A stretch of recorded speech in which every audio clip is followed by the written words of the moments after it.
Each side is telling a different story. The Democrats are saying one thing, the Republicans are saying another. Somebody's lying. Let's see if we can find out who. I hear the Democrats are going to be blamed and the Republicans are going to be blamed. I actually think the president would be blamed.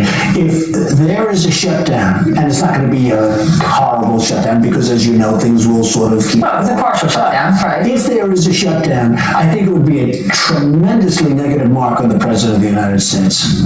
He's the one that has to get people together. Who's going to bear the brunt of the responsibility if indeed there is a shutdown of our government? Well, if you say who gets fired, it always has to be the top. I mean, problems start from the top and have to get solved from the top. And the president's the leader, and he's got to get everybody in a room, and he's got to lead. This was words from Donald Trump before he became president, saying that if there's a shutdown that takes place in the United States, the president would hold most of the blame. That's why they say you got the right to remain silent. Everything you say may and will be held against you in the court of law. Scott, what do you make of those comments given what the White House is arguing today? Well, the president did try to bring them into the room the other day, and they wouldn't budge. I mean, look, the facts here are pretty simple. The Republican Party has put on the floor and voted for a clean, continuing resolution, no changes. These are Biden budget numbers, by the way, and numbers that Democrats have voted for 13 times. Nothing up our sleeves here, Caitlin. They're trying to keep the government open long enough to negotiate things like the healthcare issue, which you were just debating, which I actually think maybe Republicans will wind up dealing on that, but they're not going to do it under duress, and they're not going to do it under threat of rolling back all the Medicaid reforms that were done this summer. So I think President Trump tried to bring the Democrats in, and at the end of the day, I think the American people know here, they're looking at two parties. One's trying to do a bunch of funny business, one's trying to keep the doors open, and right now I don't think the funny business side is winning in the eyes of the American people. Karen, what's your view on that? Well, I just want to correct something. You know, Scott, you know how much I respect you, but You know when someone says, you know how I respect you? When they're about to make a point, that means they're about to disrespect you.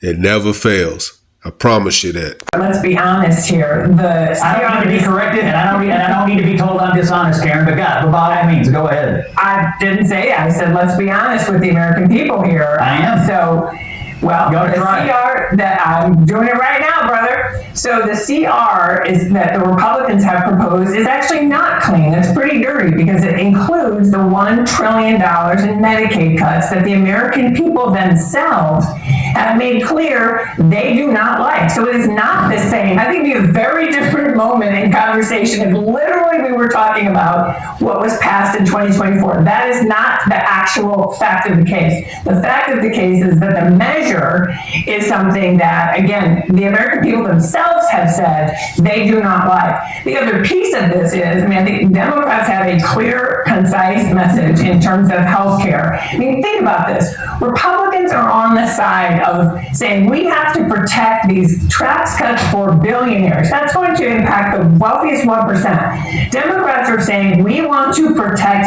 health care for over 20 million American families. And I agree with what, I was glad Senator Smith pointed out. I also just got my email today about my health care and choosing a plan. So people are already seeing that their costs are going to go up starting in January 2026. So I think Democrats feel pretty strong about this because the politics have changed. And, the last thing I would just say on this, my first government shutdown, and Scott, I know you've been through a few of them too, was under the Clinton administration. And the kind of backslapping, oh, we're just joking that we heard from the vice president today. Well, we heard that from Newt Gingrich, and he was, bracing for the fight. And we all know how that worked out. I don't think the American people like seeing the president make light of their health care or their jobs. Scott, you want to respond? Yeah, sure. Look, we're stunned. I'll just be honest with you. We're stunned. The Democratic constituencies are principally immigration populations and government workers. And right now, you're putting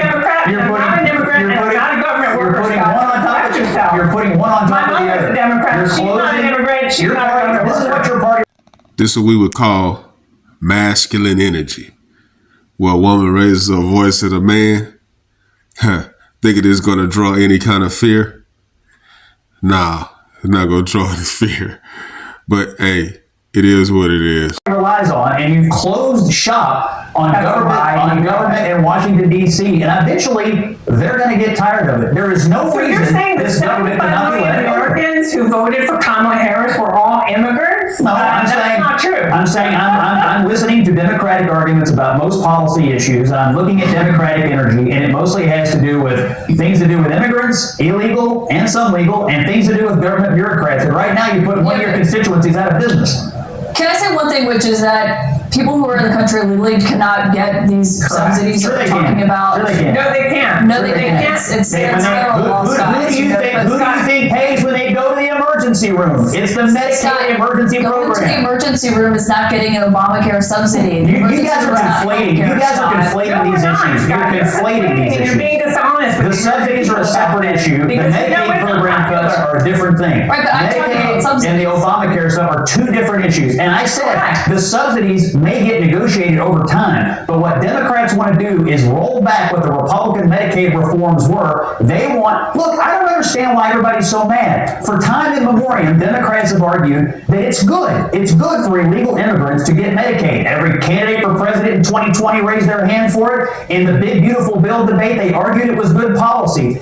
I can't believe there's an about But face of the Scott, Democratic Party on it today. Hold on. I got a question for Karen, but Scott, I will say, people who are in the country legally also can't get Medicaid. Sure they That's can. federal law. Sure they can. They can't get Medicaid. They also Medicaid, can't register to vote. They also can't register to vote, but we just found one in Maryland who was running the Des Moines school system. Oh my God, one! Okay, enough is enough.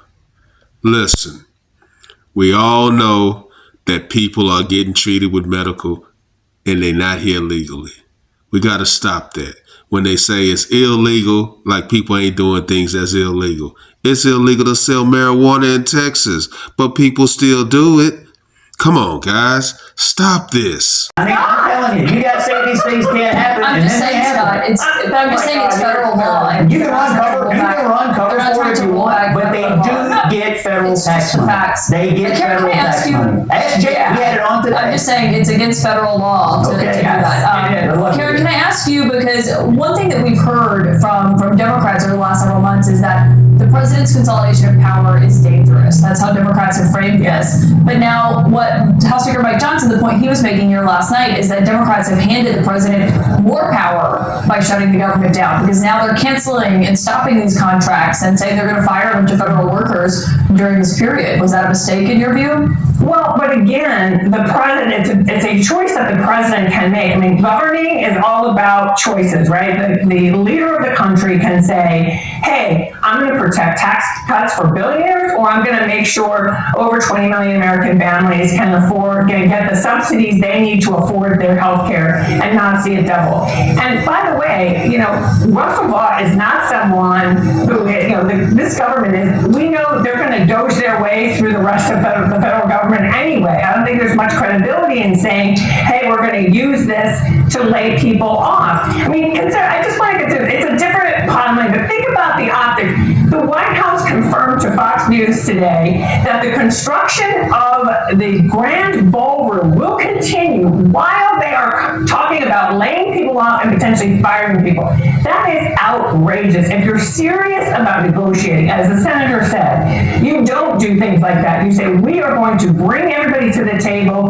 Let's see what we can get done. And Scott, part of the reason this issue around the ACA credits, as the senator I think pointed out, there's not a lot of credibility here. So let's act like adults. Let's come to the table and stop making threats about, oh, we're going to fire these people and we're going to, what, you're the leader. It's your job to bring people together.